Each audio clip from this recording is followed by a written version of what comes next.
내일 새벽이죠. 방송 올라가는 건 뭐 이미 발표된 뒤에 올라가겠지만 내일 새벽에 연준 회의가 있죠. 금리 인상이 굉장히 높게 될 것이다. 긴축이 가속화될 것이다. 이런 여론들이 나오고 있고 그렇게 진행될 것으로 보입니다. 그런데 우리나라에서는 상황이 좋지 않다. 그래서 우리나라에서 더 긴축을 해야 되는 이유, 그러니까 저번에 저희가 빅스텝 전날에 영상을 올렸어요. 그때 한 이야기가 뭐냐, 빅스텝 하지 않으면 문제가 커질 것이다. 근데 문제는요, 이번 10월에는 8월보다 상황이 더 안 좋더라. 그런 부분에 대해서 이야기를 좀 해보도록 합시다. 자, 내일 발표는 거의 자이언트 스텝이 매우 유력하다고 봅니다. 0.75%포인트는 거의 진행되는 상황이었다. 그런데요, 요즘에 보니까 빅스텝 가능성이 높다. 언론에서 이런 식으로 8월에 이야기를 많이 했었죠. 물론 빅스텝, 자이언트 스텝 비교해놓고 한 기사들도 있겠지만 빅스텝이란 말 자체가 원래 금리를 많이 올리는 걸 나타내는 뜻이에요. 굳이 0.5를 나타내는 뜻이 아니라. 그러니까 빅스텝 한다 0.5%포인트로 잡았지만 실질적으로 외국에서는 0.25%포인트, 그러니까 최소로 올리는 경우가 아닌 경우는 대부분 표현을 빅스텝이라고 한다.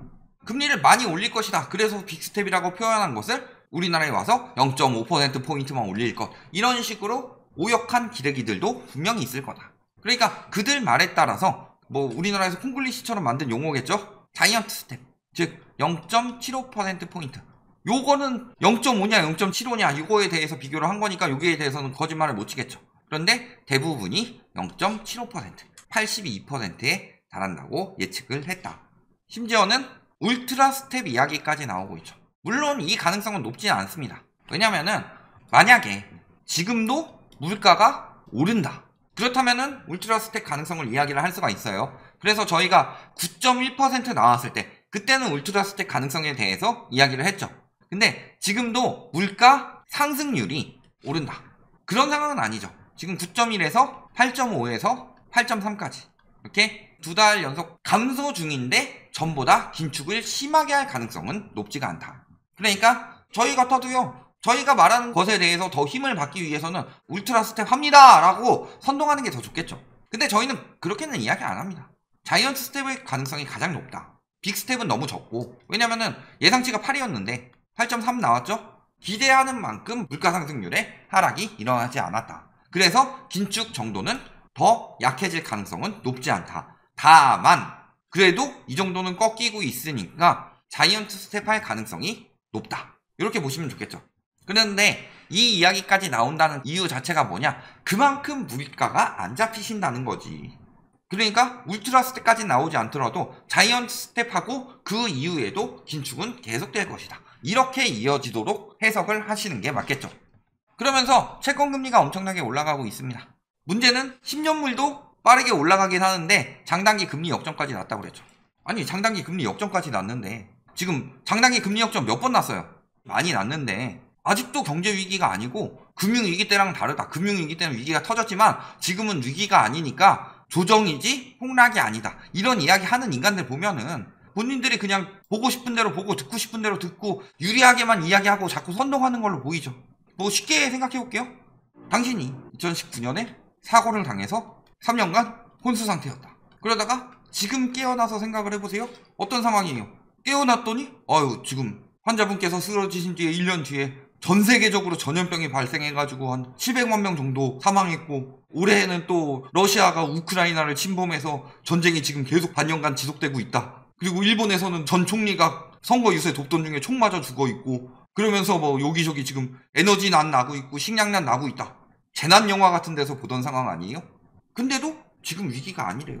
그래서 지금 막 금리가 올라가서요, 원달러 환율이 1,400원을 막 돌파할까 말까 하고 있다. 영원히 오지 않을 것 같던 집값은 떨어지고 있다. 아직도 지금이 위기가 아닌 줄 알아요. 이렇게 들어보면 좀 얘기가 다르죠.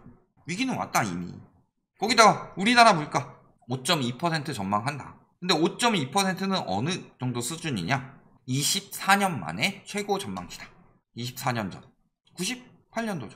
그럼 98년도에 무슨 일이 벌어졌어요? 97년 하반기에 IMF 외환 위기 사태 터졌죠. 그 뒤에 처음 있는 인플레이션이다. 그 사이에 무슨 일이 있었어요? 글로벌 금융위기. 글로벌 금융위기 때 굉장히 빠르게 금리를 올렸었죠. 근데 그때보다 당연히 더 올려야 된다는 거죠. 왜? 물가가 그때 이상이니까. 물가가 지금 폭등하고 있어요. 아직도 쉽게 생각하고 있어요. 아, 물가 금방 잡히겠지.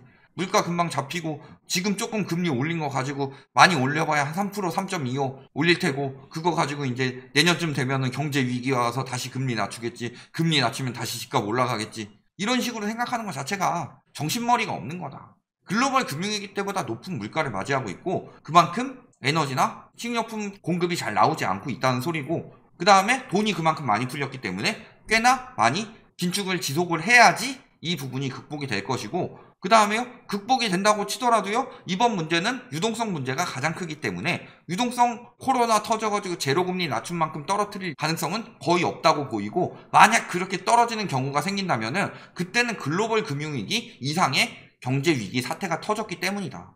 2008년에 글로벌 금융위기 터지고요 기준금리는 거의 뚝 떨어뜨렸습니다. 뚝 떨어뜨렸는데 어떻게 됐어요? 집값이 올라가던가요? 그 뒤에 잠깐 올리는 시기도 있었지만 MB 정부나 박근혜 정부는 전반적으로 계속 금리를 낮췄다. 그게 언제 살아난 거예요? 초이노믹스 이후. 자, 여기에 환율까지 폭등하고 있습니다. 더 올라가고 있는데 뭐 한때는 1,400원도 넘었었고요. 지금도 보면 어때요? 강한 매파 기조 나오면 환율 더 오를 수도. 그러니까 하루에서 한 3일 정도까지는 유도를 할 것이다. 불확실성이 해소됐고 그래서 환율 떨어진다 이런 기사들 내가면서 비싸게 팔아먹고 빠진 다음에 가격 떨어져서 저점에서 다시 사고 들어갈 사람들이 기다리고 있다. 그리고요 미국에서도 강달러는 이제 시작일 뿐이다 라고 이야기를 하고 있죠. 그런데 우리나라는 미국보다 금리를 덜 올려야 되는 이유가 있다 라고 하면서 예시 잡는 게 뭐예요? 대출금리 억제라. 그래서 은행 압박을 하죠. 대출금리 억제하라고. 급격한 이자 부담은 가계부채의 부담 정도가 아니라 뭐 줄도산 위기에 직면해서 경제위기 뭐 해가지고 낮춰라 이런 이야기를 하고 있죠. 근데 이래요. 신용 리스크 발생 가능성은 낮다. 그러니까 되게 웃기는 게 뭔지 알아요? 한쪽에서는 가계부채 터진다고 죽는다고 그래요. 대출금리를 억제해야 될 이유에 대해서 말을 해요. 그런데 반대쪽에서는 뭐라 그래요? 금리 인상이 그렇게 많이 진행되지 않으니까 조금만 떨어져서 다시 오를 거라고 이야기를 해요. 그런데 똑같은 주장을 하는 다른 사람들은 이런 이야기를 해요. 신용 리스크 생각보다 크지 않다. 위기는 안 올 것이다. 그러면은 가계부채 위기가 안 올 거면 금리 더 팍팍 올려도 되는 거잖아요. 위기는 안 올 것이니까 집값은 더 오른다. 주식은 더 오를 것이다. 그러니까 모순된 주장을 가지고 같은 결론이 나온다. 이거야말로 확증 편향이 아니냐. 우리가 말하는 게 확증 편향이 아니죠. 모두가 그렇게 이야기를 하고 있는데 저희가 그들의 말이 잘못된 데이터를 들고 와서 이야기를 하는 게 어떻게 확증 편향이에요. 정론만 알고 가면 돼요. 잘못된 거는 결국엔 정상화 될 수밖에 없어요. 그거는요 거품이 오래 갈 수 없는 건 당연한 거예요. 왜냐면은 거품이 다 뭐로 나와요? 빚으로 나와요. 근데 빚 져본 사람들은 알 거예요.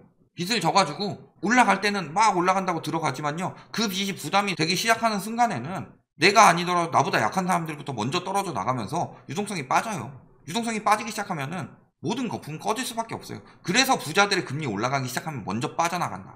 그거는 2년 전부터 계속 했던 이야기고요. 코로나 터졌을 때 부자들이 막 집 더 사고 막 그랬을 것 같아요? 말 같지도 않은 소리. 20, 30대가 많이 샀다고 그러잖아요. 영끌들한테 누가 팔았겠어요? 아니 집값이 그렇게 올랐는데 부자들은 코인도 잘 안 한다고 그랬어요? 주식 막 그렇게 폭등하지 않았죠? 주식은 한번 바닥 찍었다가 올라갔다가 떨어지는 추세였죠? 그런데 부동산이 그렇게 많이 올랐는데도요 부자들의 부동산 비중은 거의 그대로예요. 그게 말하는 게 뭐예요? 부동산 가격이 오르는 동안에 부자들은 계속 팔아치웠는데 가격이 올라서 비중이 유지가 된 거예요. 그런데도 현금 부자들이 산다. 이딴 개소리나 하고 있었던 거다. 그러니까 신용 리스크 낮다고 하죠? 낮다고 하면 정부에서 뭐 해야 돼요? 이 리스크를 신경을 써야죠. 환율 리스크, 물가 리스크에 어떤 영향을 받아요? 기업들이 피해를 보고 있다고 하잖아요. 기업 위주 정책들 나오는 거 법인세 깎아주고 하는 거 보면은 그럼 기업들 생각을 해야지. 기업 무너지고 나서 보려고요? 물가 뭘로 잡아요? 좀비 기업들 다 안고 가게요? 그래서 어때요? 무역 적자가 심화되고 있다. 25년 만에 6개월 연속 무역 적자. 25년 전이면 언제예요? 1997년 5월 IMF 터지기 직전. 그러니까요 지금은 금융위기랑 비교할 상황이 아니에요. 아 금융위기 같은 위기가 와야 집값이 떨어진다. 대부분의 지표가 금융위기는 넘어서고 지금 외환위기 때 지표처럼 나오려고 한다. 그러니까 아마도 이번 위기는요 외환위기는 우리나라가 너무 상황이 좋지 않아서 외환이 좀 속된 말로 앵꼬가 난 상황이었고 그럴 상황이 다시 벌어질 가능성은 거의 없죠. 그래서요 이번 위기는 거의 외환위기에서 금융위기 사이쯤에 우리나라는 그 정도를 강탈을 할 거다. 그런데 문제는 뭐예요?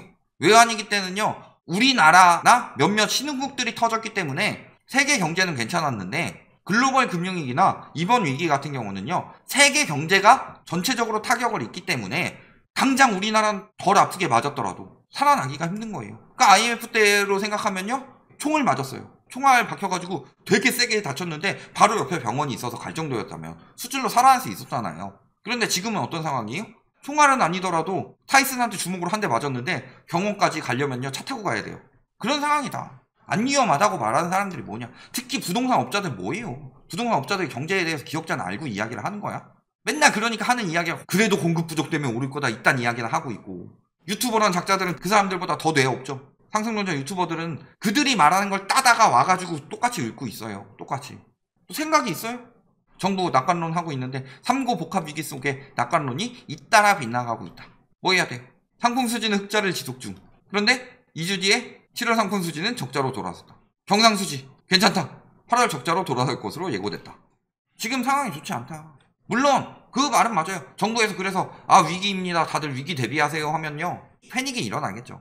그렇다고 해서 위기 상황이 위기가 아닌 건 아니다. 그러니까 저희가 뭐 정부 보고 위기라고 이야기하라고 말하지 않았어요? 위기 상황에 대처할 정책들을 내라. 그 중에서 가장 위험한 건 지금은 물가와 환율이다. 이거부터 잡을 생각을 해야지 가계부채 터진다고 그거 쉬쉬하다가 큰일 나요. 차라리 세금 많이 걷어서 그걸 가지고 극복을 할 생각을 해야지. 그래서 미국은 법인세 높이고 그 세금으로 인플레 대응법을 낸다고 한 거잖아요. 우리나라는 반대로 돌아가고 있다니까요. 임금 억제하고 굉장히 큰 위기로 올 수밖에 없다. 결론, 미국 자이언트 스텝을 할 가능성이 굉장히 높다. 그렇기 때문에 역전이 되죠. 환율은 하루에 한 3일 정도는 떨어지다가 그 다음에 더 높게 올라갈 가능성이 크다. 그리고요, 이게 단기간에 끝나지 않는다. 금리 인상이 멈추더라도 고금리가 계속되는 상황이에요. 멈췄다고 해서 긴축이 끝났다고 해서 좋아할 때가 아니에요. 그리고 정부에서는 이 상황에 대해서 핵심적으로 물가랑 환율 잡을 정책부터 나와야지 자꾸 뭐 부가세 올려가지고 뭐 세금 언론 플레이 슬금슬금 떠보는데 그거는요 물가 더 올리는 정책이죠. 당분간 경제 위기는 굉장히 심각할 것이다.